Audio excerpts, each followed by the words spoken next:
maaleykum salaam Babacar di la nuyu ñëpp ñuy déglu RFM xibaar yi bokk na ci université Gaston Berger ca Ndar ay saafara tukkee ci centre des œuvres universitaires ginnaaw ba étudiants yi ne dinañ door ab grève bu amul app bokk na ci taxawal fa benn village ngir dalal étudiants yi bu ñuy ñëw waaye it ubbi restaurant universitaire ba foofu. askan ba yeewoo ca commune bu Mbaam ca région bu Fatick dañoo mer bay futu ñu doxub ñaxtu ngir ñaaw lu ñàkkum ndox bi ñuy dund juróomi at a ngi nii ba léegi càccum jur gi ci ay diwaan yu bëri fii ci réew mi tax ba ñu taxawal juróom fukk ci ay comité de vigilance maanaam di caytu jur googule mu di ab initiative bu tukkee ci comité national bi ñu dénk xeex càccum jur gi ci biir réew mi. ca Ziguinchor moom la ñu bëgg mooy ab enveloppe bu ñetti milliards ci sunuy koppar ci ñaareelu pàcc financement bu DER délégation à l'entrepreneuriat rapide ci pàcc bu njëkk ba nag région bi ñu ne ngir rembourser bor yooyu le am nañ ci ab taux bu baax ñaareelu pàccu xibaar yi Malal Junior Diagne xibaaru tàggat yaram Anna Rocha cosaan ak aada li ci yéene kaay yeeg El Hadj Assane Gueye Abdoulaye Diop moo faree ci technique bi.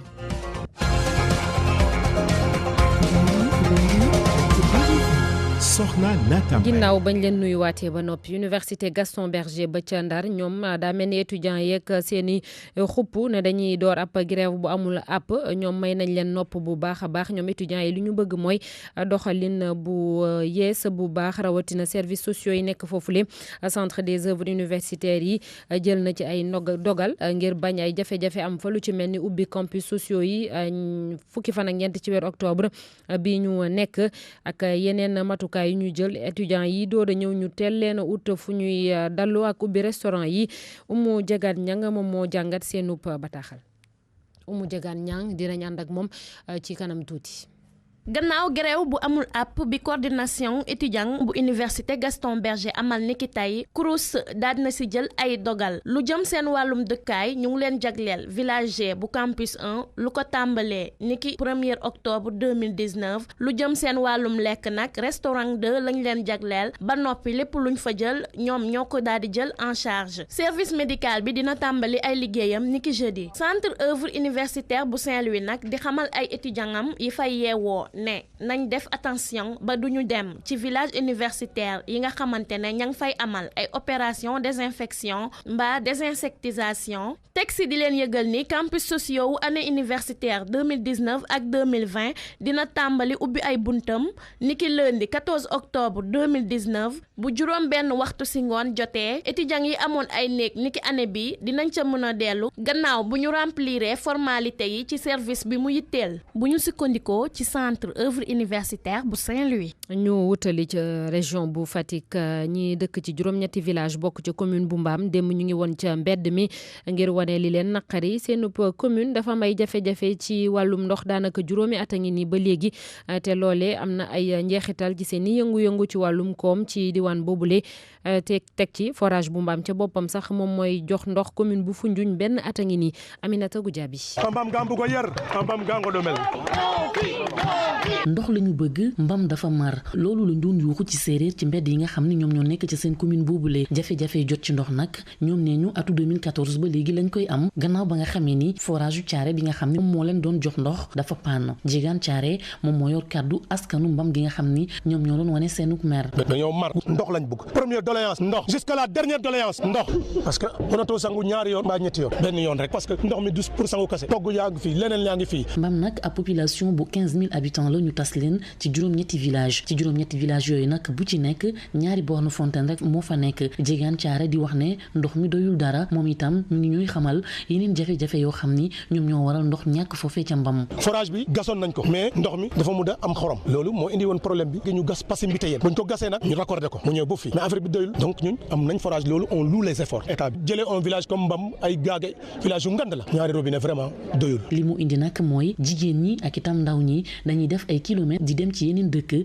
ngir mën a am ndox Fatou Sagna moom mbam la dëkk. duñu nelaw guddi duñu nelaw bëccëg njur ñàkkum ndox 5 heures du matin la ñuy jóg boo ñëwee teen bi da nga koy fekk ñu root ko ba mu jeex ñi 4 heures la ñuy jóg jaaduwul teen yi doyul. da ngay gis jigéen ñoo xam ne ñooy takk charrette dem ci àll bi ba am na loo xam ne fii ndox mi moo ko waral am na suñu benn jeune bu décédé fii jigéen dañoo dem roti sap affaire bi guddi ak charrette bi waa ji ñëw mbëkk ci charrette bi daanu fale cette place bi fekk ko foofu. ñoom ñi nag marche pacifique la ñu def ngir ne ñu yëglu ba ñi nga xam ni ñoo di autorité yi indi leen saafara ci jafe-jafe bi nga xam ni mi ngi bëgg a yàgg. Aminata Goudiaby, Fatick RFM. ñi nekk fële ca Sandiara ñoom tamit am nañu lu leen naqari ñu génn ci mbedd bi démb wane ko muy ñetti village bokk ca Sandiara Mborox Pël Mborox Tukulër ak Ñañaar courant la ñu bëgg ak ñu tabaxal leen ab seem ñi dëkk foofu it beneen bonk bu leen yitteel loolu mooy defar tali diggante Luuli Benteñe ak Mborox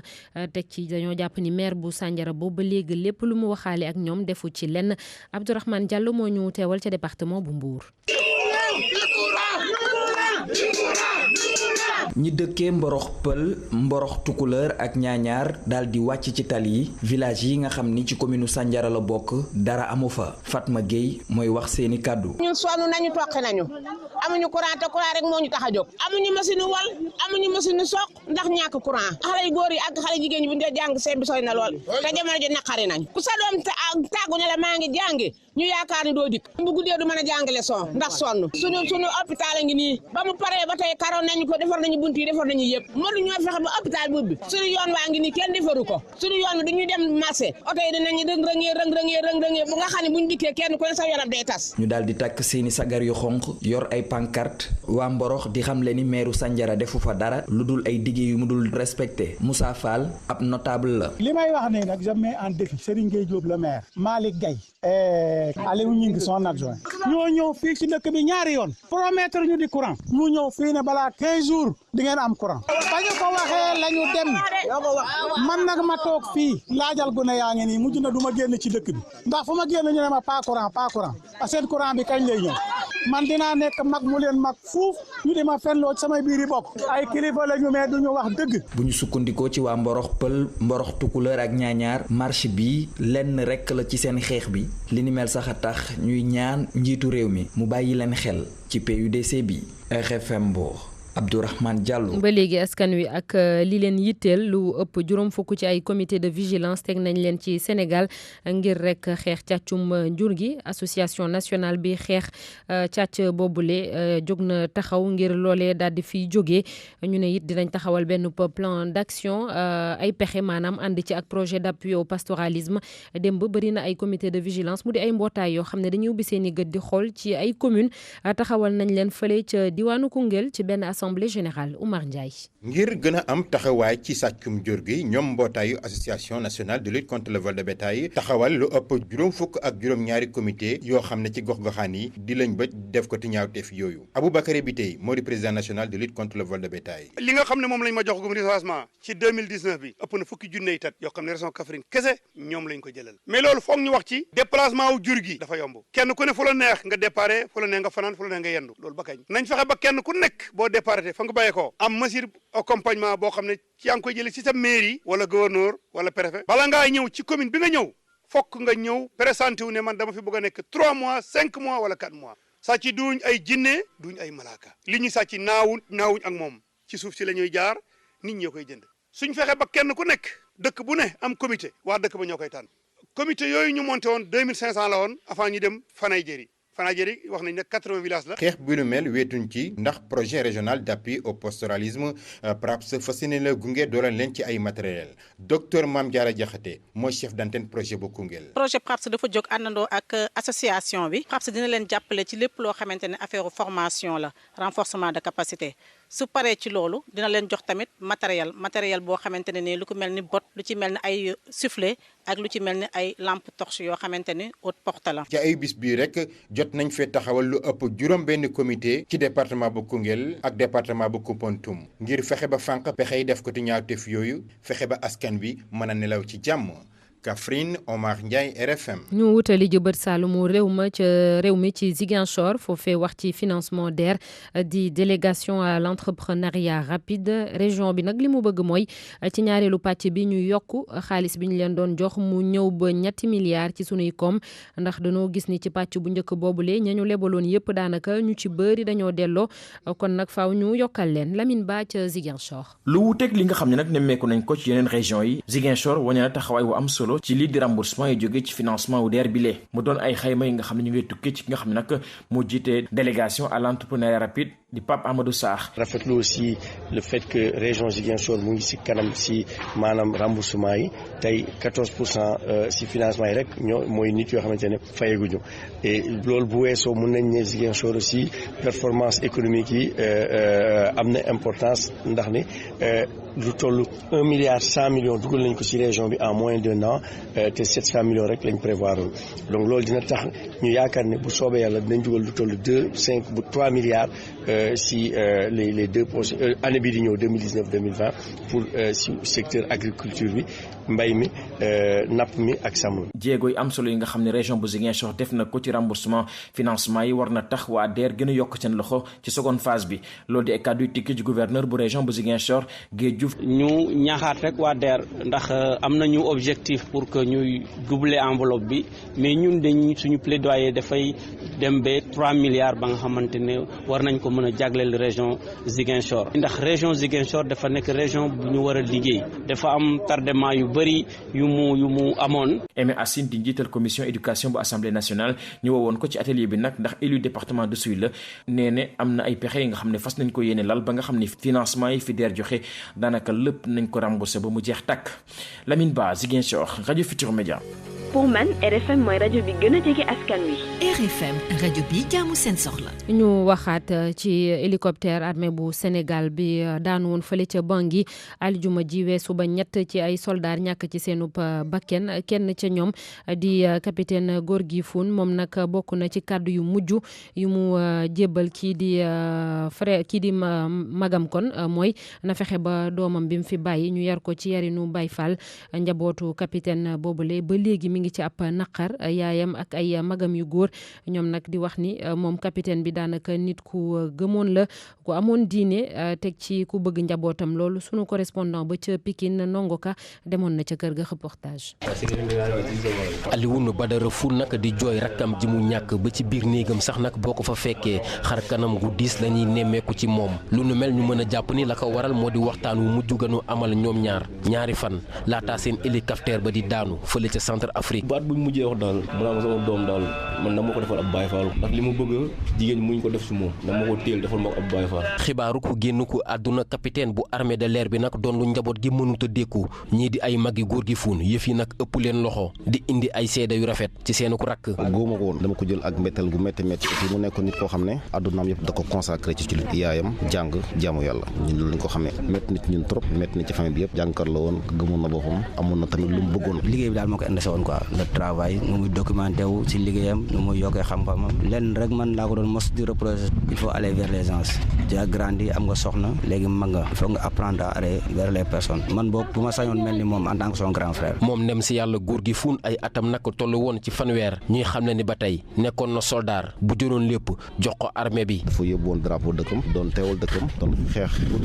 dëkkam ba far yàlla daal di ko fay moom. Gorgui Foun tamit ñuy xam ne ni ku jege woon kii di woy juróom bu jigéen la Ndaam Diouf ànd ak xol bu naqari di wax fi ko doomam ji toll woon. sama lal lay tëdd ba ni muy dem Maroc am jabar tax mu tàggoo. moom ndem si yàlla Gorgui Foun nag daal dee bàyyi ci ginnaawam bennuk soxna ak bennuk doom bu góor bu toll si ñaari at Ndongo Ka Pikine RFM. ca Richard Toll benn waay la ñu fekk mu faatu ci boori dex bi Bada Cissé tolloon ci fanweeri at ak juróom-ñaar am nekkoon borom kër amoon ñaari doom moom ñu ngi ko fekk ci quartier Diamaguène lu soriwul dara dex bi kon niñ ko waxee néew bi tàmbali woon na sax di yàqu moom Bada Cissé samedi ba léegi la réeroon ay mbokkam démb sax lañ ko mujjee rob ca sëg ya nekk ca quartier Escale fukki simili ak ñett moo bootu ci juróom-ñetti waxtu. RFM Sport. Malal Junior Diagne maa ngi lay nuyu. maa ngi la fay Ajaratu Natamba. ñu waxtaanee football. ak Aliou Cissé bi di tàggat gaynde sénégalais yi nekk ci waajal diggante Sénégal ak Brésil ne fukki fan ci weer wi lañu ko jàpp yëf ya war a xewee ca Singapour jongante xaritoo la démb nag daje na ak taskatu xabaar yi wax liste gone yamu woo waaye la mu ci nimiku mooy ci ñoom yóbboon ci kaan bi amoon ca Égypte daal génne na ca ñeenti suwër dugal ci ñeenti ñu bees ñoom ca dugal nag bokk na ci ñoom Sidi Sarr Mamadou Loum Ndiaye Famara Diédhiou ca Angleterre deuxième division ak Djibril Diaw ak Habib Diallo nekk ca Metz di fa doxal nee na nag dañoo war a football seen diggante ak waa Brésil yi te duñu ci am benn xaarma yàlla wala ay tappaleek yu mel noonu amul tendeefal amul yoxal amul dara loolu la Aliou Cissé wax ci micro Soda Thiam. Brésil moom choix boo xam ne la ñoom ñoo ñu laaj match ñoom ñoo bëgg jouer contre ñun donc loolu pour man honneur la que Brésil bëgg jouer Sénégal maanaam Sénégal Brésil bu bëggee jouer Sénégal ça veut dire que tey reconnaître nañu qualité équipe bu Sénégal bi Brésil nag équipe bu mag la boo leen xoolee pratiquement ligne bu nekk mu nekk ci ginnaaw góol bi mu nekk ci digg bi seen milieu de terrain yi mu nekk attaquant yi excentré yi mën naa wax ne que position bu nekk am nañ fa benn wala ñaari joueurs yoo xam ne tey war nañu mën a postuler pour nekk ballon d'or européen donc jouer contre équipe yu mel noonu pour ñun foog naa lu am solo la parce que au-delà tamit jouer Coupe d'Afrique wala jouer sur le plan en tout cas continental je crois que tey équipe nationale bu Sénégal bi dafa war a am yeneen ambition yooyu mooy ambition ku delluwaat Coupe du Monde ambition yooyu mooy exister Coupe du Monde te xam nañ ne Coupe du Monde bii nga xam ne mooy 2022 tey nañ ko war a préparer moo tax match Brésil bi doon match bu am importance pour ñun am yaakaar tamit ni que du yem seulement que ci Brésil suba ëllëg incha allah mën na doon Belgique wala beneen yoon yi tamit mën nañu jouer waat France je pense que évolution équipe bi moo ko laaj tey suñu équipe nationale bi dépassé na frontière continentale bi xam naa mi ngi ci niveau boo xam ne tey ñëpp bëgg nañu jouer suñu équipe bi tey loolu ñu ngi ciy sant yàlla bu baax a baax. Aliou Cissé kon leneen ci wàllub football bi ci réew mi mooy tournoi UFOA bi dem ba ni Mali dañu dafa dóori Niger dóor yu yàgg 3-1 ca Thiès ba nu ca noppee équipe bu Côte d'Ivoire itam dabal na bu Cap Vert dóor ko 4-1 ci yembal tam calendrier ba nee nañu Sierra Leone moom itam dëggal na duma woon Libéria 1-0 tey jii nee na foofu ca Thiès Ghana ak Gambie nooy jongante bu nu noppee Guinée Conakry Guinée laale ak waa Bénin boobu 20h lay doon 19h ca bitim réew ca Turquie ca Galatasaray ñoom dinañu laale ak waa Paris Saint-Germain mu jëm ci Ligue des Champions bi ñu ni nag jongante googa Gana Gueye ñoom ña nga ca ak ñoom Mauro Icardi côté bu Paris Saint-Germain entraîneur ba démb wax naa ak surtout xabaar yi daal wóoru ko ni Mbappé dana ca bokk. waaye daal ma nga ca groupe ba Neymar moom du football ndax dana ko suspendre kon day toog ca tribune ba seetaan ñii di waa Bruges ñoom ñoo war a laale ak waa équipe bu Real Madrid Bruges nag mooy équipe bu Krépin Diatta bu Sénégal Tottenham war a defanteeg waa Bayern Munich yooyu jongante la jongante yeneen itam yoo xam ne dina neex mooy Manchester City bu Guardiola laaleeg waa Dinamo Zagreb bokk na ci tam Lokomotiv Moscou bi dalal ca sedd ba équipe bu Atlético bu Espagne Juventus de Turin bu ñoom Ronaldo ñoom ñoo di laale ak waa Bayern Leverkusen yooyu jongante ci ngoonub tey bii lay doon ñu daal di ñibbisi fii jóge bitim réew ay Galatasaray ak Lokomotiv de Moscou dem jàmmalaay foofa démb naata dañ doon amal jongante xaritoo Sénégal équipe nationale bi moo doon laale ak équipe bu Marseille waaye Sénégal moo ko ca mujj daan 0-0 entraîneur u équipe nationale bi soccer bu Sénégal bi Ngala Sylla tontu na ba yëfee jeexee ci na mu gisee xale mi. waaw di alhamdulilahi rabbil alamin bi ñu yàlla defee ñu joué match bi gagné par 0-0 di wane ne Sénégal daal tey tàmbali na match bi mais bi mu koy tàmbali taxawaayu équipe bu Marseille bi baaxoon na trop sax ñoom ba ñun indiloon nañu jafe-jafe boo xoolee sa premier 12 bi ñu joué benn bii la leen dugal parce que ñoom seen taxawaay dafa baaxoon ñun aussi bu ñu yoree bal dana amoon ay jafe-jafe pour dugal leen mais loolu li koy indi woon mooy xale yi daal dañ amoon habitude di jouer fii ay match amical yu bari mais loolu moo waroon début bi ñu crispé mais bi mi-temps yi ban waxaa ñoom ñu def nank après teelu ko defe naa après bii marqué nañ si sax ñetti bii si période boobu après bi ñu ñëwaatee beneen bi aussi ñu aggravé ko ba yàlla may ñu ndam si kaw Marseille mais di wax ne aussi jeu bi xawoon na yéex au début bascule bi aussi sur le plan ni ñu doon taxawee pour bañ a jël bi aussi dafa yéexoon rotation bi donc di wax ne loolu rek lu ñuy àggaliwaat la si liggéey bi di wax ne dinañ ñaan yàlla daal dinañ wéyee liggéey bi incha allah ba yàlla defal ñu ndam bu fi ñu jëm incha allah. waaw tubaarkàlla kon ma nga noonu dinañu wéyee liggéey bi ñun tam léegi gannaaw pare nañu ci liggéey bi ajaratu naata. voilà jublu ci lan. ci li ci topp. ndéegu ci ndéegu. jërëjëf Malang Junior Diagne ñu dalal Anna Rocha ci xibaaru cosaan ak aada. maa ngi leen di nuyu mbokk yi ñu tàmbale ko ca diwaanu Ziguinchor fukki ndaw yoo xamante ne ñu ngi am ay projet jëm ci wàllu ay entreprise culturelle lañ fa daal di tàggat ngir ñu gën a xarañ ci lu ñuy def loolee di initiative bu tukkee ci centre culturel régional ba ñu fexe daal ba gën a dooleel ndaw yi ci lu jëm ci wàllu entrepreneuriat culturel buñ ci noppee ñaari projet dong leen ci daal di retenir ngir ñu mën leen gunge. ñu fekki Lamine Ba ca Ziguinchor ngir yeneen i leeral. projet yi nga xam ne nag tànn nañ ko ñu ngi koy jëlee ci musique mode danse ak li nga xam ne moo di aar yi waa centre culturel régional bu Ziguinchor nga xam ne ñoo amal tàggat boobee li ñu ci jublu nag mooy fexe ba dooleel li nga xam ne nag moo di entrepreneuriat culturel fii ci région bu Ziguinchor ñu nemmeeku na néew na fi doole bu baax a baax Ibrahima Ngom moom mooy directeur bu centre culturel régional bu Ziguinchor. formation bi dafa concerner 10 porteurs de projet yi nga xam ne ay acteurs culturels lañ mais dañuy liggéey ci sous-secteur yu culture yu comme musique la wala muy création mode wala muy design wala muy artisanat donc dañ ci sélectionné 10 personnes yoo xam ne ay porteurs de projet lañ pour ñu mun leen a former bu ñu paree war nañ leen jox ay seeni certificat kayit yu wane ne ñoom suivre nañ formation bi parce que loolu lu ko waral mooy dañoo seetlu ne muy acteur culturel ou bien muy ñeneen ñu nga xam ne bokkuñ ci secteur de la culture souvent dañuy am ay idée de projet idée d'entreprise mais problème bi mooy pour ñu matérialiser ko dafay difficile parce que amuñu xam-xam pour mun a def loolu teg ko ci yoon. ginnaaw formation bi am na xeetu jàppale bi nga xam ne nag fas nañ ko yéene defaral ñi nga xam ne ñoom ñoo yore projet culturel yooyu lee li weesu jumtukaay yi nga xam ne nag lañ leen ko baaxee nañ leen jàppale ci li nga xam ne moo di accompagnement technique. ñi nga xam ne ñoom lañ jagleel session de formation bi nag ñu nga yëkkate ay kaddu di ñaax kilifa ñu gën koo dooleel ba nga xam ne secteur culturel bi dafay sukkaliku bu baax a baax ci région bi. talaata ji bu 18h30 jotee dañu amal vernissage exposition bi ñu jagleel dem ci yàlla artiste plasticienne tunisienne bi di Fatma Charfi génn àdduna ni ki daaw exposition bi ca galerie nationale lay amee tey benn fan ci weeru octobre di bis bi àdduna jagleel wàllu musique. atum 1975 lañ ko tàmbali di fêté léegi nag bi ci gën a siiw mooy fête de la musique bi ñuy màggal ñaar fukki fan ak benn ci weeru juin at mu ne 1er octobre mu di bis boo xamante ne dañ ci màggal itam anniversaire u Youssou Ndour roi du mbalax waaye itam ki ko jege loolu di Mbaye Dieye Faye. yow wax nan lay def di leen jaajëfal bu baax a baax ci diglu bi dig daje ëllëg incha allah ci beneen chronique culture ci RFM.